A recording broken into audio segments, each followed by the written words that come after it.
Hi, everybody. It's Maxine Taylor with my Trumpology report for December 2018. And before I tell you what's going on in Trump's chart and the United States chart, let me just announce that my next special that I will be offering, a lot of you have been waiting for it. It's the biggest one I have offered to date. I'll announce it after Mercury goes direct on December 6th. Why after December 6th when Mercury goes direct? Because we do not begin a new project under a retrograde Mercury. We wait until after it goes direct to begin new projects. So I think you'll enjoy the special. I'm very, very excited about it. I have also looked ahead at Trump's chart. And as the year progresses, I'll be able to share a lot more information with you at the appropriate time. Now, let me mention this also. We start 2019 with 2 eclipses. January, 2 eclipses. You are going to want to know, and I will share with you, of course, where they fall in Trump's chart and the United States chart, but you're going to want to know where they fall in your chart. That will be one of the things I'm offering as part of a special. So stay tuned. Okay, let's talk about Trump's chart. And let me make sure I'm covering everything by wearing my glasses. Okay, first of all, we have a new moon on December 7th. Mercury goes direct on the 6th, so you can see that it's a very interesting time energetically, because when we have a new moon, when a planet changes direction, the energy changes. Many of you feel that, you know what I'm talking about. Many of you don't know what I'm talking about, and that's okay. There's no requirement on this. I'm just including this information so that those who do feel it will know that they're not crazy. Okay. The sun begins its transit for this month in Sagittarius. It spreads its wings and soars. It's wonderful. And then on the 21st, it moves into practical, logical Capricorn. This is going to be very, very interesting when we look at Trump's chart. Now, Mercury, as you know, is retrograde in Scorpio. It will go direct in 27 degrees of Scorpio. I'll get into this in Trump's chart and the United States chart. And then it moves into Sagittarius on the 12th. And this is the pattern. Venus, the planet of love and money and beauty, is in Libra until the 2nd. And then it moves into Scorpio, the sign of secrets. Venus rules love, money, beauty, art, music, all things lovely. In Scorpio, it goes deeper. And Mars, the planet of action and energy, stays in Pisces all month, which means there can be confusion about which direction the energy is going to go. The new moon is on the 7th, and that's when things start moving forward. It's the day after Mercury has gone direct. I keep repeating this because for a lot of people, they have to hear it more than once. And the full moon is on the 22nd, and this full moon is in 0 Cancer 49. I'll show you where this falls in Trump's chart and the United States chart so that you can follow along with me. All right. So the sun, wherever it is, it lights up that area of life. It is sitting in Trump's 4th house of home, family, and real estate. You might say, this is great for his family and for his real estate holdings. And yes, except look at what it's triggering. It's triggering the South Node, which is traditionally the area of energy drain. And it sits on his moon as well, which represents our deepest emotional attachment.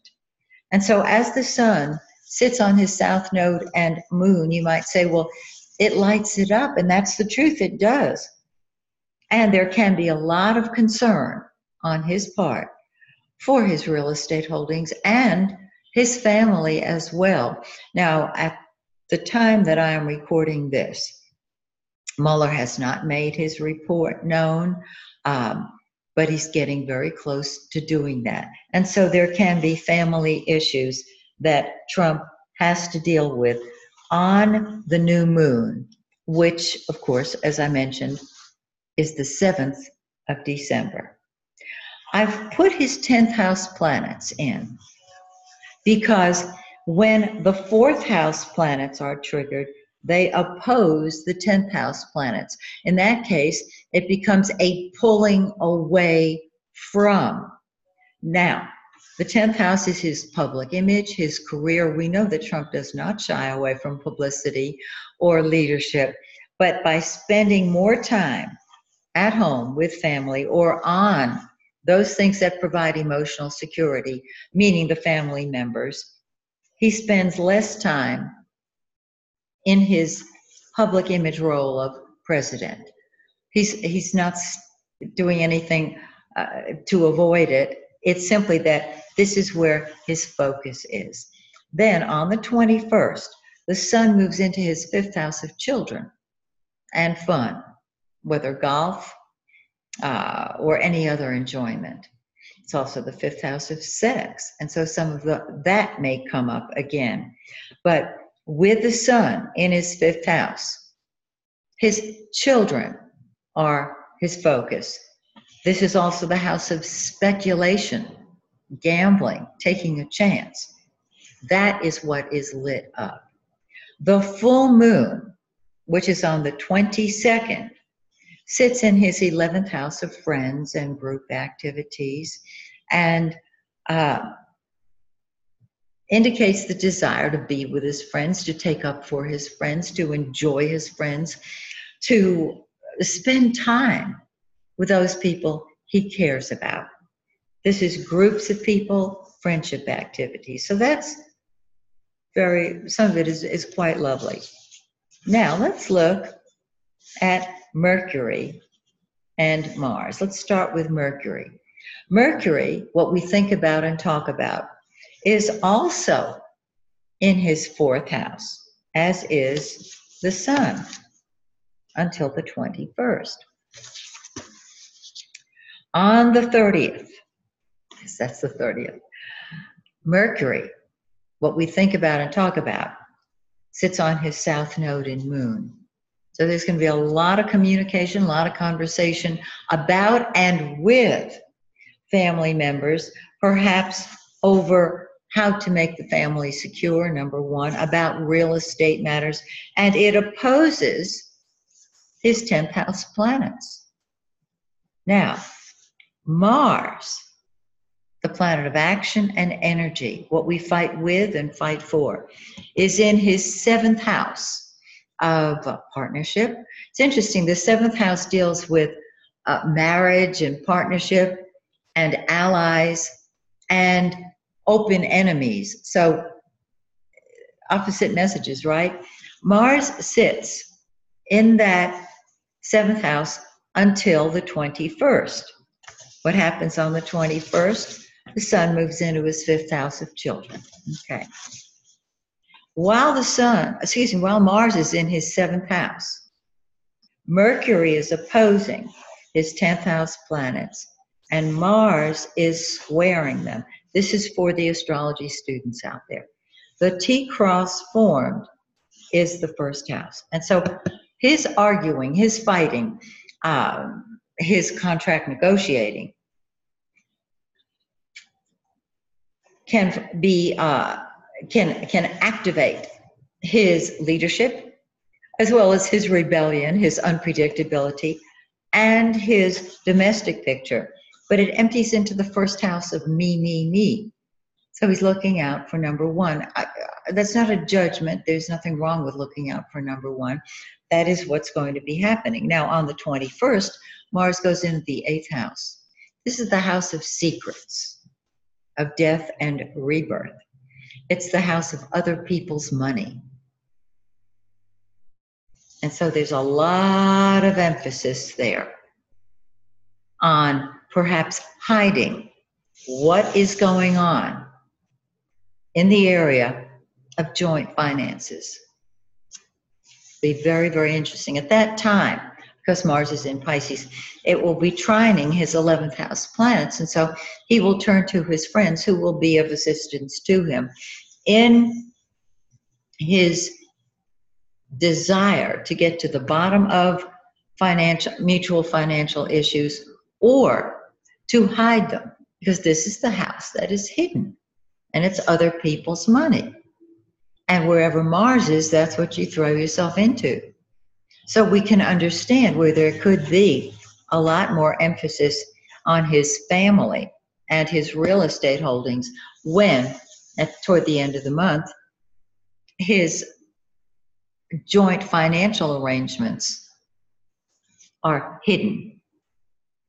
I'm just saying, just reading the chart. And last but not least, Venus, the planet of love and money and beauty. It's what you love. It's in his 3rd house of communication. So he loves to talk. Well, we know that. And he'll be doing more of that. We've seen that. Well, it's going to increase until the 31st when it moves into the 4th house. And remember, Venus is the lesser benefic. Jupiter is the greater benefic.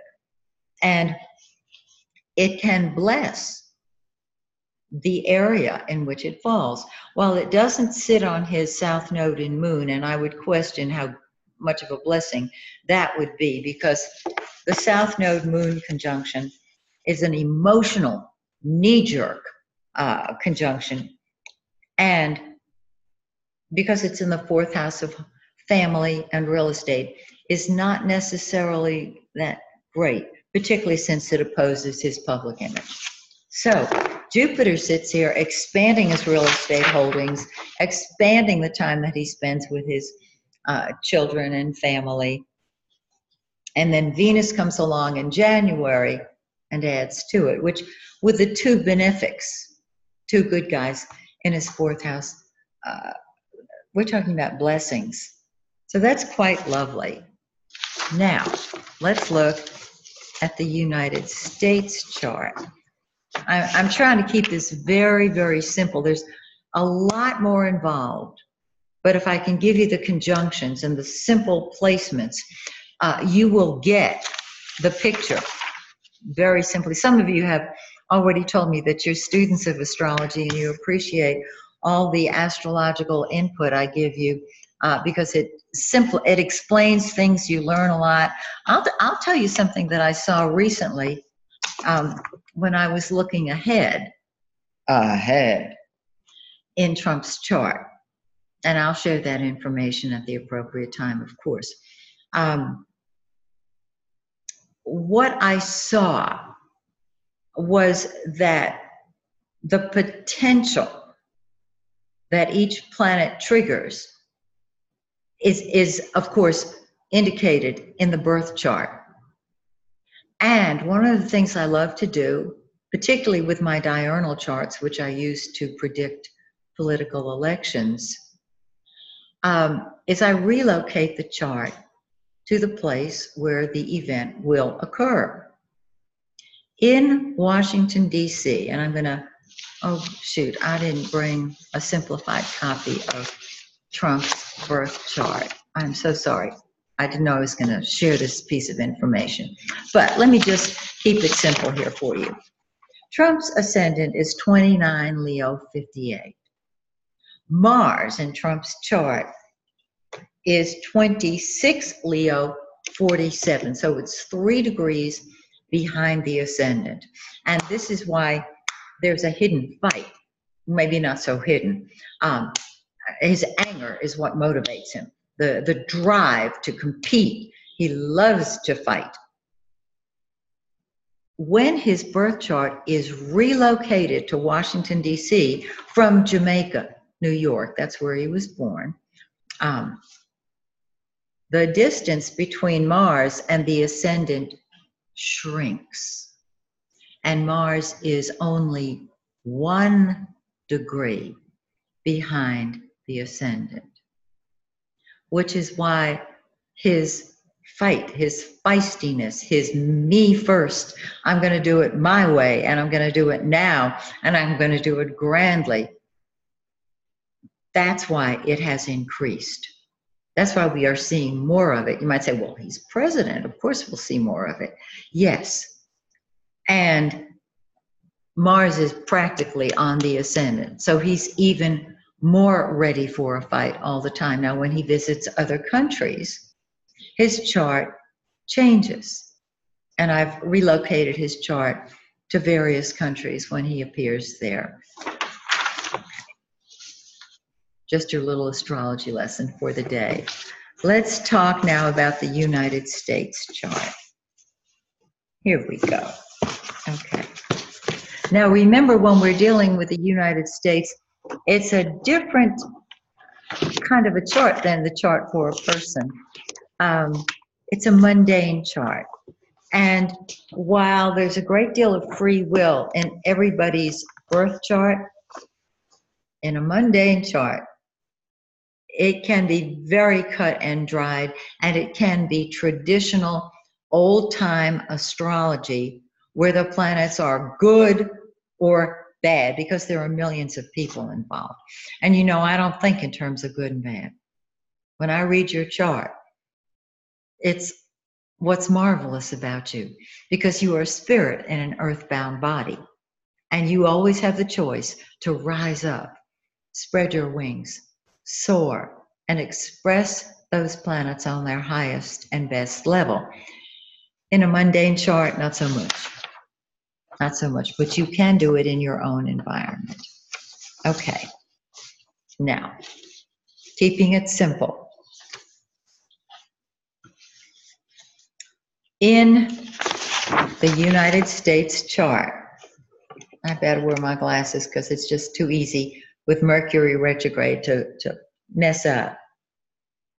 Okay, the sun is in the 7th house of the United States chart until the 22nd of the month. Now, the 7th house deals with international affairs, war, lawsuits, our open enemies, and our allies. Isn't that interesting? Once again, mixed messages. It deals with the public, it deals with politics, it deals with lawyers and the lower courts, and oh yes, marriage. So I'm thinking, well, could there be more marriages? There could be. We're talking perhaps about making changes in marital laws, and that's where the sun can shed light on the situation. So this can be lawsuits that the United States is involved in. Again, it's contracts, it's the public, and the public is definitely making itself known and making itself heard, because just very recently we had midterms and the public expressed itself very clearly. Now, it continues to do just that. And so we are dealing with the negotiations. Let's just put it that way, negotiations. On the 22nd, the sun goes into the 8th house. Traditionally, that's the house of secrets and joint finances.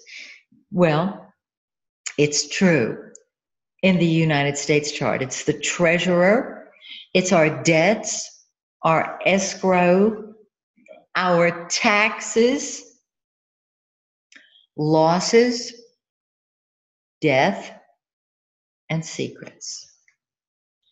Because the sun is shining a light on all these areas, there are secrets that are going to come to light. And my sense is that if Mueller doesn't do anything or release anything, prior to the 22nd of December, while the sun is in the 8th house, it's possible that he might do that. I don't know that, and we don't have an accurate birth time for Muller. I'd give anything to have that if you have access to it. And I don't mean a rectified chart. I mean from the birth certificate, hopefully. Please let me know. I'll give you credit and I'll share the information, of course. So the potential to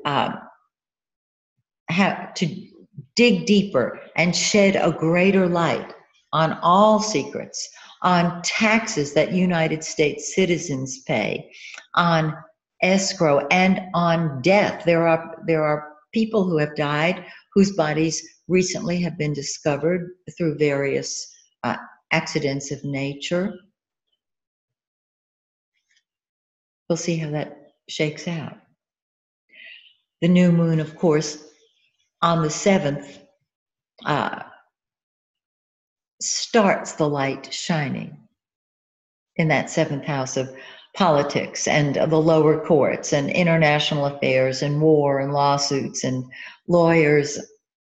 And the full moon brings things to a head.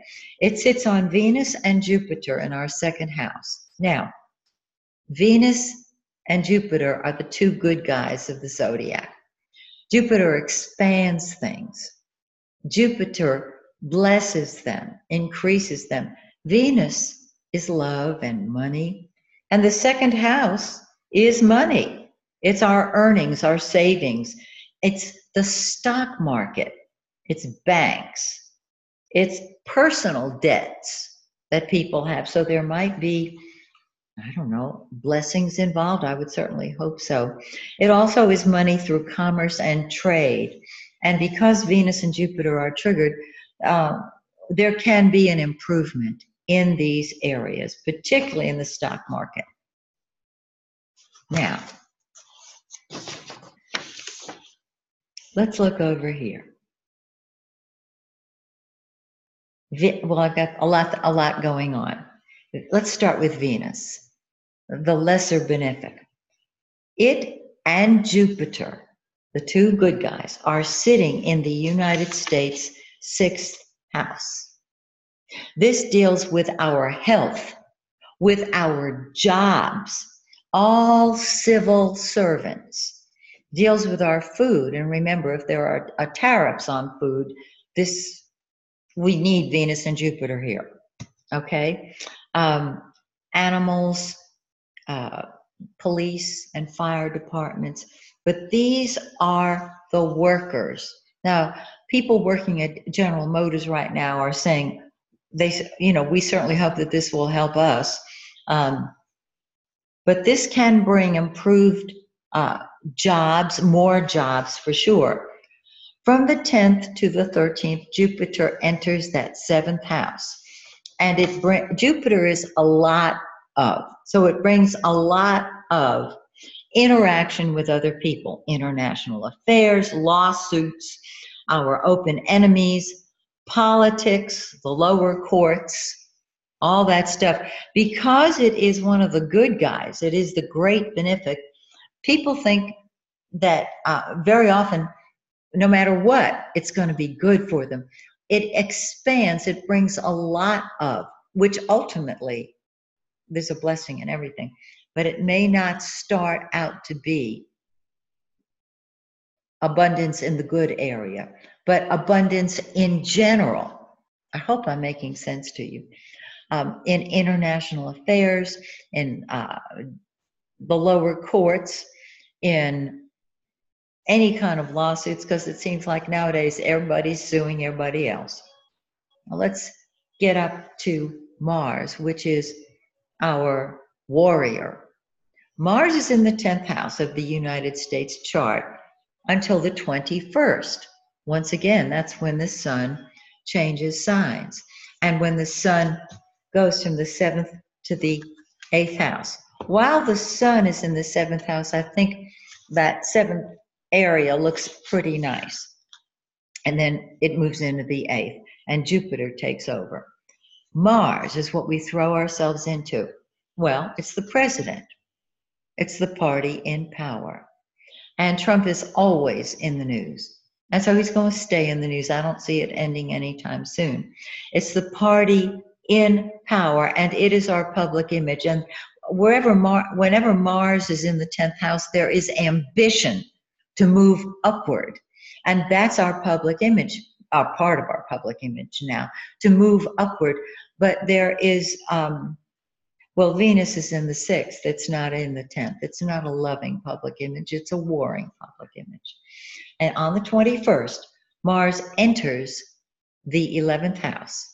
That 11th house deals with Congress, congressmen, so there can be arguing, legislation, the Treasury, which would tie in with our debts in the 8th house, city and county councils, any type of governmental council.